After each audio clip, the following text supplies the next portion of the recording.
বছরের শেষটা আমরা সবাই চাই সব ভালো যার শেষ ভালো তার, এমন ভাবেই হোক। কিন্তু সবাইকে নিয়ে সপরিবারে একজোট হয়ে যে একটা নতুন বছরকে আমরা স্বাগত জানাবো, এই স্বপ্নটা হয়তো পৃথিবীতে এমন অনেক বাবা মা রয়েছে যাদের চোখ দেখে, মন দেখে, কিন্তু সত্যিকারে তারা উপলব্ধি করতে পারেন না। হ্যাঁ, কারণ তাদের সন্তানের সঙ্গে তাদের দূরত্ব। আর হয়তো এই ভাবনা চিন্তাকে সত্যিকারের অন্তর থেকে উপলব্ধি করেছেন বলেই হয়তো পরিচালক রাজ চক্রবর্তী তার প্রিয় দুজন অভিনেতাকে নিয়ে আবার ফিরছেন, এবং সঙ্গে অবশ্যই রয়েছেন আমাদের সবার প্রিয় মিঠুন চক্রবর্তী। একদম ঠিক ধরেছেন। আজ কোন সিনেমা নিয়ে হতে চলেছে আমার সঙ্গে জিও আড্ডা উইথ লাবণ্য, সেটা আপনারা একদম গেস করে ফেলেছেন আমি জানি। ছবির নাম সন্তান, আসতে চলেছে 20শে ডিসেম্বর, এবং এই ছবি নিয়ে আজ মন খোলা আড্ডায় আমার সঙ্গে থাকবেন none other than Ritwik Chakraborty.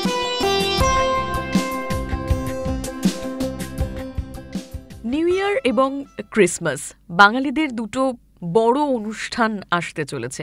তো ঠিক এইরকমই সময় একটা অসাধারণ বাংলা ছবি আমরা পেতে চলেছি, সন্তান। এইরকম মানুষ মানে একেবারে যে অচেনা তা নয়, একেবারে চেনাই চরিত্র, মানে আমাদের আশেপাশে কম বেশি আমরা তো দেখতে পাই। তো তুমি তোমার আশেপাশে এরকম কাউকে দেখেছো বা কারোর সঙ্গে রিলেট করেছো এরকম চরিত্রটা করতে গিয়ে? হ্যাঁ, আমার মনে হয় আমরা সবাই কম বেশি এরকম মানুষ দেখেছি। তবে ছবিতে এক্স্যাক্টলি চরিত্রটা যেরকম সেরকমভাবে না দেখলেও নানান ফর্মে আমার মনে হয় যে আমরা প্রত্যেকেই এই ধরনের মানুষ দেখেছি যারা কোনো না কোনোভাবে বাবা মাকে নেগলেক্ট করে। আমার চরিত্রটাকে এক কথায় বলতে গেলে অনেকটা তাই। তো হ্যাঁ, দেখা। তোমাদের অভিনীত দুটো আইকনিক চরিত্র হয়ে উঠেছে পরিণীতার বাবাইদা এবং মেহুল। আজও যেটা নিয়ে আমরা কথা বলি বা যেটা রেফারেন্স টানা হয় আর কি, দুজন দুজনের প্রতিদ্বন্দ্বিতা করছো অন স্ক্রিন। এই ব্যাপারটা কেমন তোমার কাছে? হ্যাঁ, না, বাবাইদা আর মেহুলের যে কেমিস্ট্রি, সেই কেমিস্ট্রি এখানে সত্যি দেখা যাবে না। তবে শুভশ্রীর সঙ্গে সত্যি এটা পরিণীতার পরে থার্ড ছবি, তার মাঝখানে ধর্মযুদ্ধ করেছিলাম। আর এই ছবিটাতে সত্যি কথা যে একদম একটা অন্য ঘটনা। শুভশ্রী আমার বিপরীত পক্ষের উকিল, এবং সে প্রায় নাস্তানাবুদ করে ছাড়ছে আমাকে, এরকম একটা চরিত্র। তো আমার মনে হয় যে মানুষ এটা এনজয় করবেন, কারণ যাদের মনে আছে বাবাইদা আর মেহুলের কথা, তারা একজন সম্পূর্ণ আলাদা দুটো মানুষকে দেখতে পাবেন এই ছবিতে। বাংলা ছবির ক্ষেত্রে কোর্টরুম ড্রামা এই ব্যাপারটা বা এই কনসেপ্টটা কিন্তু মানে সিনেমার ক্ষেত্রে আমরা বেশ কমই পেয়েছি আর কি। এই ছবিটার মধ্যে কিন্তু কোর্টরুম ড্রামা ইটসেলফ একটা মানে খুব ইম্পর্টেন্ট রোল প্লে করেছে, এবং পুরো গল্পটা আবর্তিত হচ্ছে অনেকটাই কোর্টরুম ড্রামাকে ঘিরে। সেখানে প্রতিদ্বন্দ্বী বাবা ছেলে এবং এই ব্যাপারটা, তো এইরকম একটা বিষয় যখন অভিনয় করলে তোমরা, এবং যেখানে মানে অভিনেতা অভিনেত্রী ছাড়াও কোর্টরুম ড্রামা ইটসেলফ একটা চরিত্রের মতন, সেইখানে তোমাদের কাছে ব্যাপারটা কেমন ছিল? দেখো, সন্তান যারা দেখেছেন তারা জানেন যে এটা মানে প্রাইমারিলি একটা সামাজিক এবং পারিবারিক গল্প, যেটা খুব গুরুত্বপূর্ণ একটা অংশ। ফাইনালি কোর্টে গিয়ে যখন গল্পটা কোর্টে পৌঁছয়, তখন একদম সে তার ক্লাইম্যাক্সে পৌঁছে গেছে আর কি। ফলে কোর্টের যে অংশটা এই ছবিতে আছে সেটা খুব স্ট্রং এবং গল্পের জন্য প্রচণ্ড গুরুত্বপূর্ণ। আর বাংলা ছবিতে কোর্টরুম ড্রামা সত্যি রোজ হয় না, কিন্তু বাংলা ছবিতে দারুণ দারুণ কোর্টরুম ড্রামা একসময় হয়েওছে।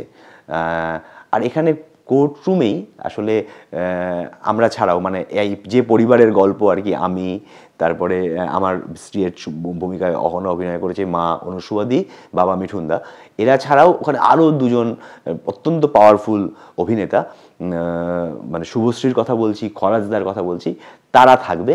এবং সত্যি এই যে সময় ছবিটা কোর্টে গিয়ে পৌঁছায়, তখন আমার মনে হয় দর্শক ততক্ষণে নিজেকে হারিয়ে ফেলবেন বলে আমার বিশ্বাস। যারা ছবিটা দেখেছেন তারা আশা করি আমার সাথে একমত হবেন। তো আমার মনে হয় যে এত কথা না বলে ছবিটা চট করে দেখে ফেলুন, চলছে তো হলে। নিজের কোনো কোর্টরুম ড্রামা এরকম আছে যেটা মনে হয়েছে দেখে যে এইরকম একটা ছবিতে বা এরকম একটা চরিত্রে যদি অভিনয় করতে পারতাম তাহলে দারুণ হতো, বা যেটা হয়তো তোমার কাছে রেফারেন্স হিসেবে আগে ছিল বা এই ছবিটা করতে গিয়ে দেখেছো? ওই যে মানে সিনেমার চরিত্র দেখে এই চরিত্রের প্রতি একটা লোভ তৈরি হওয়াটা, এটা একদমই একটা মানে কি বলবো, ওই স্বপ্নে পোলাও খাওয়ার মতন একটা বিষয়, যে এইটা আমি খুব একটা ইন্ডালজ করি না মাথায়। কিন্তু নানান রকম বরং অপেক্ষা করে থাকি যে এমন একটা চরিত্র আমার কাছে আসুক যার কোনো রেফারেন্স আমার কাছে নেই, সিনেমাতে সেরকম কোনো চরিত্র নেই। যে আরও ভালো হয় যে সেই মানুষটাকেও যে আমি খুব ভালো করে চিনি তা নয়, তাহলে বরং সেটা একটা খুবই কঠিন একটা চ্যালেঞ্জ। তো সন্তানের কথাটা যেমন বললাম যে এই চরিত্রটা আমাদের চেনা, কিন্তু এতটা আপাদমস্তক কি বলবো, মানে ঠিক গ্রেও নয়, অলমোস্ট ব্ল্যাক একটা চরিত্র চট করে সচরাচর দেখাও যায় না। আর যে যত খারাপ মানুষই হোক, তার কিন্তু নিজের কাছে একটা যুক্তি থাকে, এবং সেই যুক্তিটা খুব স্ট্রং। সেই যুক্তিতে সে কিন্তু একটা খারাপ মানুষ নয়। সেইটাও একটা চরিত্র তৈরি করার সময় সেই যুক্তিগুলোকেও বুঝতে হয়। তো সবটা মিলিয়ে আমার মনে হয় যে যে যে এবার সেই যুক্তিটা কতটা গ্রহণযোগ্য সেটা তো মানুষ বিবেচনা করবেন। আমি যে যুক্তিগুলো আমার চরিত্রের জন্য সাজাচ্ছি, সেটা সেইভাবে করলে বাবা মার সঙ্গে যা যা ব্যবহার করছি সেটা জাস্টিফাই হয়ে যায় কিনা, সেটা তো দর্শক বিবেচনা করবেন। দর্শক আসুন, ছবিটা দেখলে তারা বুঝতে পারবেন। আফটার পরিণীতা একটা দীর্ঘ বিরতি কাটিয়ে রাজ চক্রবর্তী, শুভশ্রী গাঙ্গুলি এবং ঋত্বিক চক্রবর্তী বাঙালিদের কাছে একটা পছন্দের ট্রায়োর কামব্যাক হচ্ছে এই ছবির হাত ধরে। এই ব্যাপারটা তোমার কাছে কেমন? দেখো, আমার মনে হয় যে আমরা তো আশা করছি যে ছবিটা অনেক মানুষ দেখবেন। যেভাবে ট্রেলারে মানুষ তার ভালোবাসা জানিয়েছেন, যেভাবে ছবির শুরুতে মানুষ তার ভালোবাসা জানাচ্ছেন, আমরা আরও ভালোবাসার পাওয়ার অপেক্ষায় আছি। আর এই গল্পটা মানে সবার খুব চেনা একটা চিরকালীন বাঙালি গল্প, চিরকালীন ভারতীয় গল্প। এবং এর সাথে যেমন বাবা মারা এই গল্পটা তাদের কাছে যেরকম মূল্য, যারা সন্তান তাদের কাছেও এই গল্পটার মূল্য প্রচুর। তো তো আর দর্শকের আমাদের কিছু এক্সপেকটেশন আছে, সেগুলোও ফুলফিল করতে হবে। দর্শকের থেকে এক্সপেক্ট করার চেয়ে দর্শক আমাদের কাছ থেকে যা এক্সপেক্ট করেন একটা ভালো ছবি, সেইটা বরং আমরা দেওয়ার জন্য বেশি মনোযোগী। নিজে যখন অভিনয় করছিলে তখন তোমার কি মনে হচ্ছিল, মানে কি ভেতর থেকে ফিলিংস আসছিল যে বাবা মানুষ এরকমও করতে পারে? করছিল, মানে এই চরিত্রটা যা যা করেছে তার বাবা মার সঙ্গে, সেটা অস্বস্তিকর। মানে অভিনেতা হিসেবেও সেই দৃশ্যগুলোর মধ্যে দিয়ে যাওয়া সত্যি সত্যি অস্বস্তিকর। এবং এটা তো অস্বীকার করার উপায় নেই যে এই ধরনের ঘটনা তো ঘটে। এবং সেইটা যখন আমরা অভিনয় করি, খানিকক্ষণের জন্য হলেও তো ওই মুহূর্তটাতে বাঁচতে হয়। তো সেই যে খানিকক্ষণ বেঁচে নিলাম, সেটা একটা অস্বস্তিও দিয়েছে এই ছবির ক্ষেত্রে। মিঠুন চক্রবর্তীর সঙ্গে কাজ করার নিশ্চয়ই একটা দারুণ অভিজ্ঞতা হয়েছে তোমার। তো তোমার এই মুহূর্তে মনে পড়ছে এরকম একটা ভালো মুহূর্ত কাটানো, যদি আমাদের সঙ্গে একটু শেয়ার করো। দেখো, এটা তো একটা স্বপ্নের মতন। মানে মিঠুন চক্রবর্তীকে দেখে শুধু আমরা নয়, জেনারেশনের পর জেনারেশন বড় হয়েছে, বাঙালিরা উদ্বুদ্ধ হয়েছে যে উনি একটা সময় প্রায় হিন্দি ছবির জগৎটাকে শাসন করেছেন। এবং আমরা সবাই জানি যে মানে কোথা থেকে কোনো রকম কি বলবো, যাকে বলে সোকল্ড, মানে কি বলবো, মানে ফিল্মের লোক না হয়ে একদম বাইরের একজন আউটসাইডার কলকাতা থেকে গিয়ে ওই যে বম্বে বিজয়, হ্যাঁ, সেইটা মানে চিরকালই আমাদেরকে ইন্সপায়ার করেছে। আর আমরা যারা পরবর্তীকালে অভিনয় করি, সাধারণ সমস্ত মানুষের, মানে বাঙালি মানুষের মিঠুনদার প্রতি একটা অদ্ভুত ভালোবাসা আছে। এবার সেই মানুষটা আমি অভিনয় করেছি, তার অভিনয়ে মুগ্ধ হয়েছি। এবং তার মানে অভিনেতা হিসেবে মিঠুন চক্রবর্তীর যে রেঞ্জ, মানে উনি একই সঙ্গে ডিস্কো ডান্সারও করেন, আবার উনি তাহাদের কথাও করেন, আবার উনি মণিরত্নমের গুরুতেও আমাদেরকে চমকে দিয়ে যান, জীবনের প্রথম ছবিতেই ন্যাশনাল অ্যাওয়ার্ড পেয়ে যান। ফলে সেটা তো মানে উনি তো শুধু কো অ্যাক্টর নন, উনি মানে ওনার সাথে কাজ করাটা একটা প্রাপ্তি। আর ওনাকে পাশে থাকলে সেই সম্ভ্রমটা তুমি কখনোই তো মাথা থেকে ফেলতে পারবে না। তো আবার পাশাপাশি অভিনয়ের যখন করছি না সেই সময়টাও মিঠুন চক্রবর্তী তার জীবনের সেই বিরাট অভিজ্ঞতার ঝুলি, তার অজস্র গল্প, এই সবগুলোই আমার মনে হয় যে এই ছবি থেকে আমার, মানে এই ছবি থেকে প্রাপ্তির যে প্রাপ্তিটা, সেটা সব ছবিতে হয় না। সেটা মিঠুন চক্রবর্তীর সঙ্গে অভিনয় করা হোক, তার সাথে খানিকক্ষণ সময় কাটানো হোক যখন আমি শুটিং করছি না, এবং এমন একটা ছবিতে ফাইনালি থেকে যাওয়া যে ছবিতে মিঠুন চক্রবর্তীও আছেন। কোনো একটা মানুষ যখন মিঠুন চক্রবর্তী হন, তখন অনেকগুলো গুণ থাকলে তবেই হন আর কি।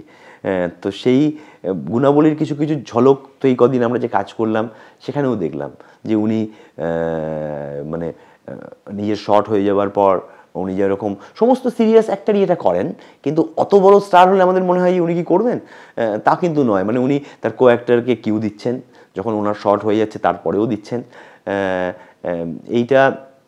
এটা জানি যে একজন অভিনেতার হিসেবে উনি যদি নিজে শোনেন হয়তো বলবেন যে মানে এটা তো করতেই হবে।